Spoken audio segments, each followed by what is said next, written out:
हमने जो लगातार बात की है वो है नौकरी का मतलब तेजस्वी, और ये प्रण पत्र उसी आपकी गारंटी से निकला है। ये वचन ये है कि बिहार के गांव गांव में लोग नौकरी देख रहे हैं सर, भैंस नहीं देख रहे हैं। लाख कोशिश की प्रधानमंत्री ने कि भैंस देखूं, लोग नौकरी देख रहे हैं, रोजगार देख रहे हैं। दूसरी चीज माननीय खड़गे साहब के माध्यम से मैं कहूं कि संविधान कितना खतरे में है, परेशानी में है, इसके लिए हमें कुछ प्रोपेगेंडा करने की, प्रचार करने की जरूरत नहीं पड़ी। गांव गांव तक ये बात पहुंच गई है कि ये लोग अगर आए तो संविधान के बदले गुरुजी गोलवलकर का बंच ऑफ थॉट लागू होगा। संविधान और आरक्षण को लेकर के जो भ्रांतियां फैलाई भाजपा के लोगों ने, और किनको दोष दूं, प्रधानमंत्री, मेरे भी प्रधानमंत्री हैं, लेकिन शहंशाह झूठ हो गए। प्रधानमंत्री जी, मैंने कहा था हास्य में कि अगर उनकी सभाओं में झूठ पकड़ने की मशीन लगाई दी तो मशीन फेल कर जाएगी, उसका ग्रीस काम नहीं करेगा। इतने झूठ बोले जा रहे हैं। देश के प्रधानमंत्री के पद की गरिमा बरकरार रहे, कोई भी रहे प्रधानमंत्री, अगर वो गरिमा बरकरार नहीं है तो हम सब आहत होते हैं।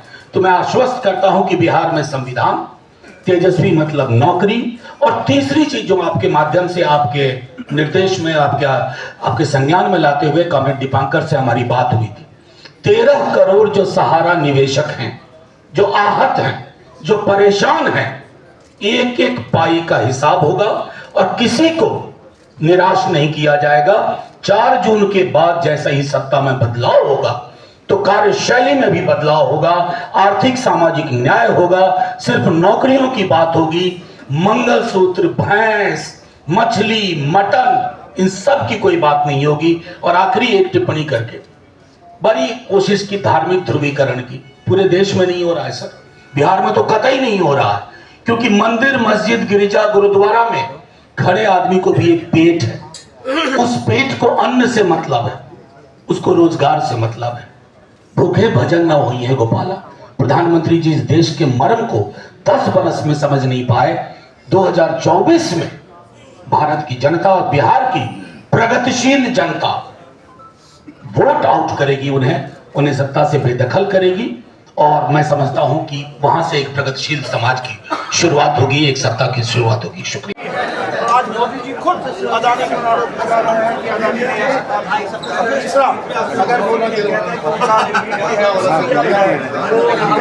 भ्रष्टाचार के खिलाफ कार्रवाई, अगर अदानी अंबानी के पास काला धन है, अगर वो काला धन इस तरीके से जा रहा है और फिर इसके सीबीआई और कोई कार्रवाई नहीं हो रही है, तो मोदी जी ने ये भी कबूल कर लिया कि सीबीआई और इनकम टैक्स की जो भी कार्रवाई है वो राजनीतिक भ्रष्टाचार के खिलाफ।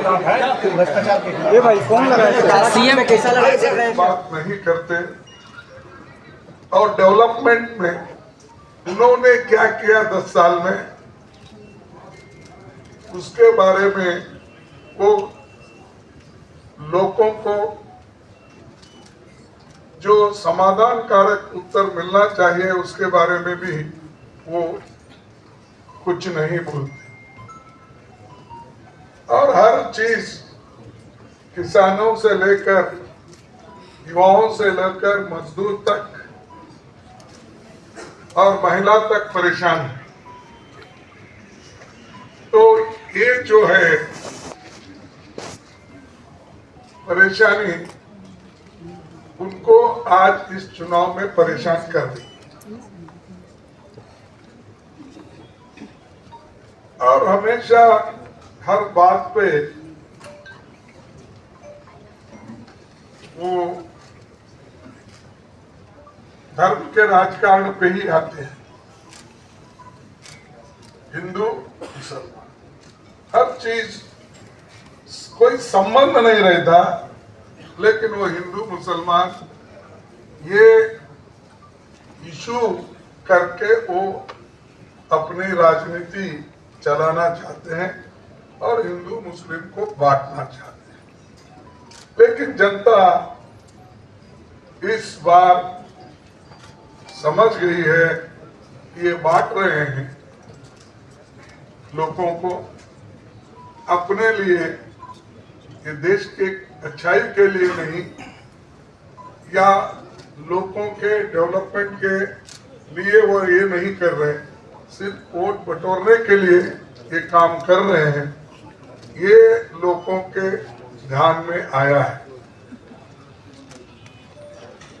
पिछले 10 सालों में